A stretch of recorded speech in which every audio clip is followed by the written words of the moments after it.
What's up, what's up, what's up? It's your boy UAG back with another one. This video, we're going to be doing a top 5 prediction of 2023 CES. What do I think is going to be coming? So without further ado, let's get into it.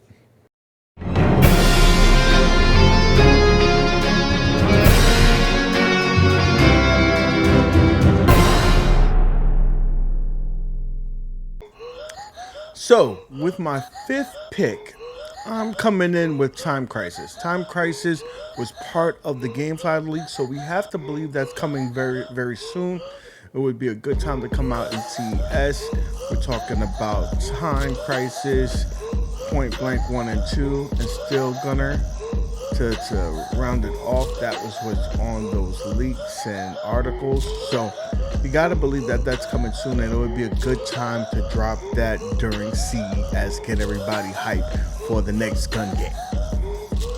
Coming in at number 4, coming in with the heat.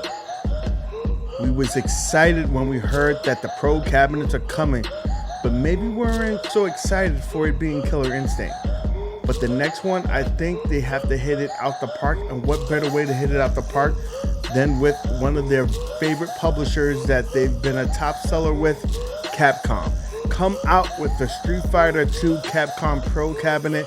I'll have Street Fighter 1, 2, Hyper, Championship Edition, Turbo, throwing out other, side-scrolling beat-em-ups or whatnot, maybe even the Darkstalkers. That would be a top-selling Pro cabinet right off the bat, coming with the heat, because you got, you are the center of the stage at CES. No other home arcade company comes to that, so the stage is yours. You have to come in with a banger, and that would move the needle.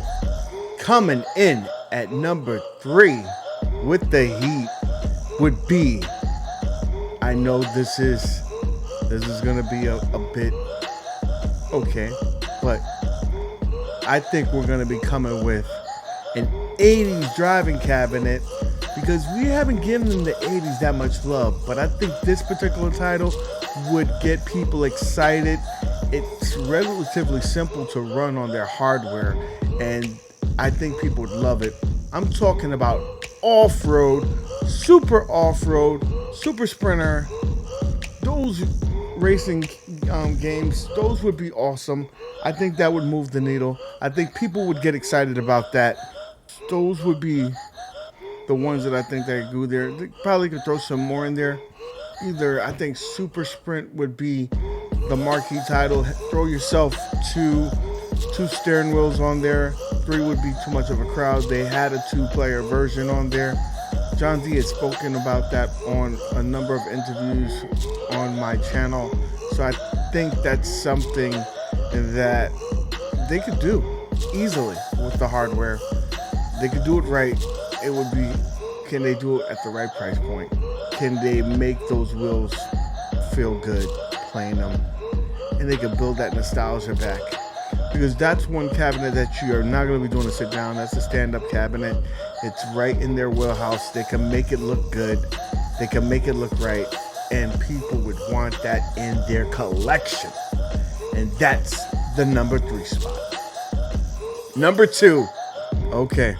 This is when it starts getting spicy. And listen, if you're going to like this one, you may want to stay to the end, because number 1 is going to be a little bit way out there too. But number 2, hear me out. I'm going to take off my aluminum foil hat. Conspiracy theories are going to come out right now. I think that is a strong, very strong possibility that we see WrestleFest. Now, I've said this in the past, but I think we're closer to it now than ever. And why? Well, Arcade1up was able to pull off the trifecta. They were able to pull off NBA Jam. They said that could never happen. They were able to pull off Killer Instinct with the hardware. They were able to pull off Marvel vs. Capcom. They said that license was in licensing hell. That would never happen. It's been locked up in hiatus for 12 years. Never happening. They pulled that off. And then they pulled off NFL Blitz. They said that license is going to be too hard. The NFL don't do things. That game doesn't, it's not going to be able to run. They were able to do it. So if they were able to pull off those three, I think they can pull off this next title, which is WrestleFest. Yes, WrestleFest. People say no way. It's too much licensing. It's, people dead, this, that, and the other. Well, let me tell you this. They have a good chance of pulling it off. Would they have to do some, changes? Probably. Would they have to change the roster up?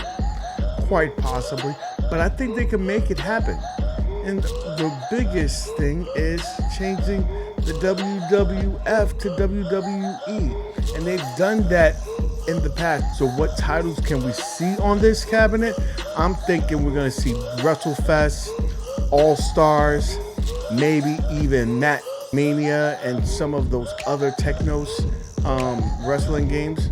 You're not going to have an issue because those are wrestling titles that reimagine characters, not, imaginary. They're not real. So you're not going to have a licensing issue. Get that out there, put that on the cabinet. That's one of the cabinets that you would make a concession for the amount of games on there because it's such a dream cab for some individuals. It's kind of like T2. We was okay with just getting one game on the people who bought those. Or the Blitz, where they only had 3, games. Certain titles, you make that concession because this is your dream cab, and this would be so many people's dream cab. I could definitely see this being one of their premier IPs. People would get, they would get googly off of that. So bring that to us, 1UP. I'm expecting that being predicted in next year's CES. And the number 1 spot. I told you to stick to the end. You're going to think I'm crazy, but hear me out. What is Arcade1up's number 1 selling IP? Yes, we heard about it, we joke about it, but it's the truth. It's Pac-Man. This company has sold more Pac-Mans than the actual company sold Pac-Mans back in the days. The game's been out since 1980. It's one of the most recognizable IPs out there. This is what keeps the lights on at Arcade1up. So whether you love it or hate it, they're going to still sell Pac-Man. But we've gotten to the point where we've had in every iteration of Pac-Man. We had Pac-Man, Pac-Man Jr., we had Pac-Mania, just to name a few, Pac-Land. So where do we go from here? I think we've already rehashed enough. It's time to move the page forward. But you know what we could do that would be a little different and it still be Pac-Man? Pac-Man Battle Royale. I'm looking at you, King. I think this is a freaking possibility. This is big. When you go to the Dave & Buster's, people line up around it, they play it. Pac-Man is one of those IPs that just withstood the test of times. There are other titles that came out around that time frame and is not relevant today. This game is. You could talk to people. My little kid, who is 5 years old, knows who Pac-Man is. Pac-Man is the Michael Jordan to the video games. It doesn't matter how much time has passed, people still know who the fuck Michael Jordan is, and people still know who the hell freaking Pac-Man is. Pac-Man sells. So get us a Battle Royale standing cabinet, kind of similar to the Pong table, 4 players. Get us some cup holders. It would be awesome. And plus, we already have this lovely relationship with Bandai Namco. I'm sure we could get it. I'm sure it'd be a top seller. I think this is the way of the future. Arcade1up, I'm looking at you. You know what to do. So, guys, that's the list. My 5 top predictions for CES 2023. I know I'm early, but I wanted to be ahead of the game. So let me know what you think. Am I crazy? Or am I crazy like a fox and I'm right down the middle and you think you agree with me? If so, let me know what you agree or disagree in the comment section down below. Let me hear what you think. Let's continue the conversation. If you like this kind of content, definitely consider subscribing to the channel and hitting that thumbs up on the way out with that bell notification. As always, guys, man, I love you.